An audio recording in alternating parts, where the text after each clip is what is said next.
Report अब confirm हो रही है। 12 घंटे पहले इसी वक्त जो मैं अपडेट दे रहा था कि ये हो रहा है और वो हो रहा है और डील की बात हो रही है, वो सब सच था।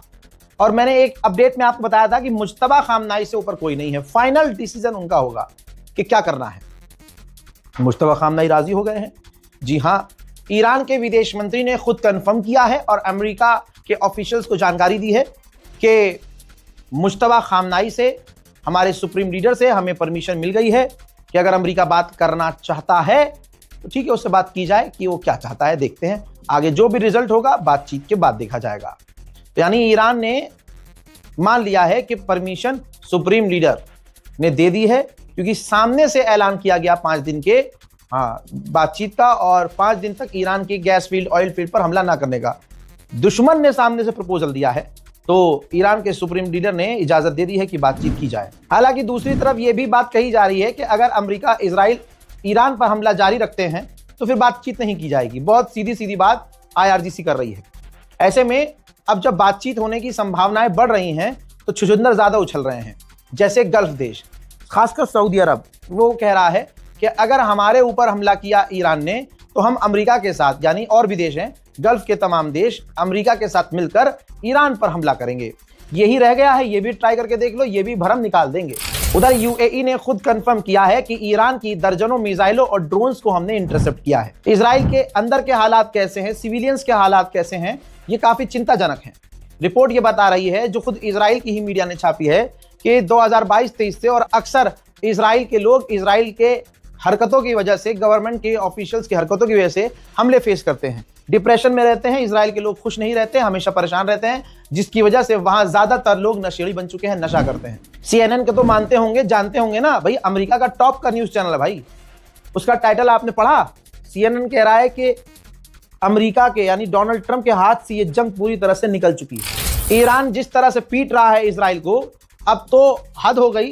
बेचारे चाइना ने भी अपने लोगों से कह दिया है कि जो इजराइल के अंदर हमारे चाइनीज लोग हैं वो इजराइल से निकल जाएं। जिन अरबों ने फिलिस्तीन और गाजा के खिलाफ, और यहां तक कि ईद पर जो बैतुल मुकद्दस को बंद रखा, इस पर जिन जिन अरब देशों का मुंह बंद रहा, दूसरी बार कोशिश कर रहे हैं और दूसरी बार उन्होंने ईरान के खिलाफ UN की इमरजेंसी मीटिंग बुलाई है। अब जैसे पिछले कई सालों से UN को अमेरिका, इजराइल और ये अरब मुंह पर UN के थूक कर अपने मनमानी करते आए हैं, ईरान को भी वही करनी चाहिए। मैंने आपको बता दिया कि कल पूरी रात बातचीत के एक तरफ हमले भी जारी थे, तो ये देखिए इस तरह से हमले किए हैं ईरान ने। ईरान हैंड टू हैंड बदला ले रहा है। ईरान के IRGC के जो स्पोक पर्सन शहीद हुए, उनकी तस्वीर मिसाइल पर चिपकाकर इजराइल पर मिसाइल और क्लस्टर बम दागे गए। साउथ कोरिया के विदेश मंत्री ने भी ईरान से भीख मांगी है, फोन पर बात करके कहा है कि स्ट्रेट ऑफ हॉर्मुज उनके लिए खोल दिया जाए। उधर ईरान के डिप्टी पार्लियामेंट स्पीकर का अलग ही मानना है। उन्होंने कहा कि इजराइल, अमेरिका झूठे हैं, अमेरिका धोखेबाज है, इससे बात नहीं करनी चाहिए। ईरान के एनर्जी मिनिस्टर ने कहा है कि 150 से ज्यादा हमारे पास ईरान के अंदर पावर प्लांट है जहां हम बिजली खुद बनाते हैं, और गल्फ और इजराइल दूसरे से बिजली लेते हैं, उनके पास इतनी पावर नहीं है। तो याद रखा जाए, अगर हमारे पावर ग्रिड को निशाना बनाया जाएगा तो उनका क्या होगा। उधर जो कुर्दिश ग्रुप उठा था ईरान को मिटाने के लिए और ईरान में घुसपैठ करने के लिए अमेरिका और इजराइल के कहने पर, अब उनकी लाल हो गई है बहुत बुरी तरह से। अब भागे भागे फिर रहे हैं और उन्होंने कहा है कि ईरान ने उन पर काफी बड़े हमले किए हैं जिनका अब बहुत नुकसान हो गया है। तो फिर तुम लंका में काहे कूद रहे थे?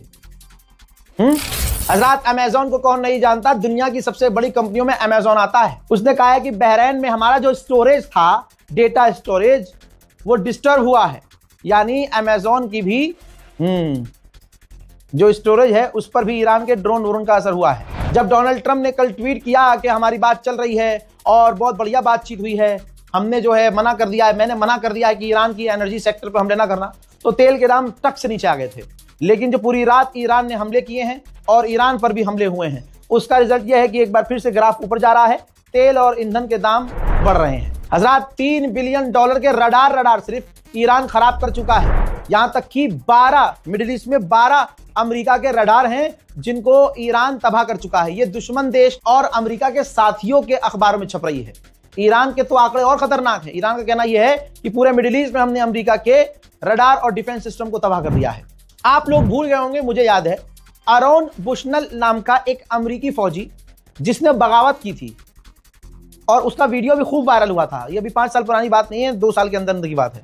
और अमेरिका की पोल खुली थी अमेरिका में खड़े होकर, तुम लोग गलत कर रहे हो। और इजराइल की एम्बेसी के बाहर पहुंचा था अमेरिका में, और वहां जाकर इसने सारे भांडे फोड़े कि तुम बच्चों का नरसंहार कर रहे हो, हमारा इस्तेमाल कर रहे हो, और उसके कहते हुए अपने आप को आग लगा दी और वो बेचारा शहीद हो गया। दुनिया उसको भुला चुकी थी, मैं भुला चुका था, आप भुला चुके थे, आपको तो पता भी नहीं था। लेकिन ईरान नहीं भूलता मुन्ना। ईरान अपनों के लिए उठाई गई आवाज कभी इग्नोर नहीं करता। अब जब ड्रोन हमला किया गया है ईरान के द्वारा, तो उसी अमेरिकी सैनिक आरोन बुशनल की फोटो लगी थी, उसकी याद में बातें लिखी थी, और ईरान ने लिखा था कि हमने तुम्हें नहीं भुलाया है। और इस ड्रोन को फिर लॉन्च किया था अमेरिकी साइट्स पर। इसी तरह से ये लड़की थी रेचल कॉरी,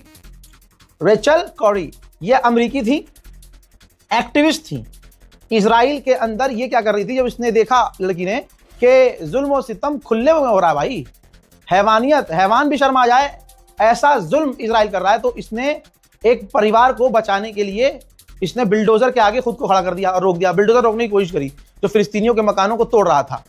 तो इजराइल ने क्या किया, इजराइल ने उस बिल्डोजर से इस लड़की को कुचल दिया। जी हां, और कुचल के मार दिया। बड़ा बवाल हुआ, लेकिन अमेरिका इजराइल के हाथ में पूरा मीडिया है, ये बात खत्म हो गई और एक अंग्रेज लड़की इंसानियत के लिए शहीद हो गई, फिलिस्तीनियों के लिए। तो अब ये देखिए, ईरान ने उनको भी नहीं भुलाया। जो ड्रोन अगला लॉन्च किया, लिखा कि फॉर रेचल कॉरी, जिसने हक की आवाज उठाई। उधर ईरान ने कंफर्म किया है कि थोड़ी देर पहले इजराइल का एक ड्रोन हमने तेहरान में मार गिराया है। अब देखिए, बातचीत तो चली रही है, सबसे पहले मैंने बता ही दिया था, अब दिमाग मैंने आपको दिया भी था। सोचिए कि ईरान लगातार पाकिस्तान के प्रधानमंत्री से फोन पे बात कर रहा है।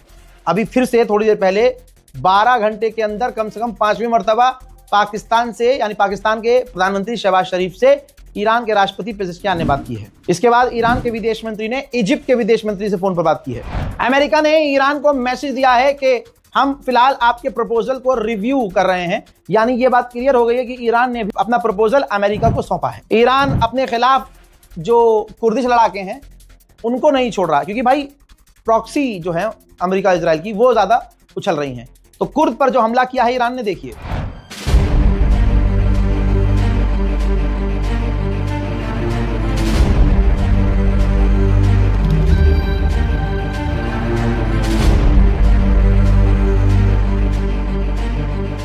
ठीक इसी तरह से इराक में है, जो ईरान के समर्थक ग्रुप हैं, उन पर अमेरिका ने बड़े हमले किए हैं।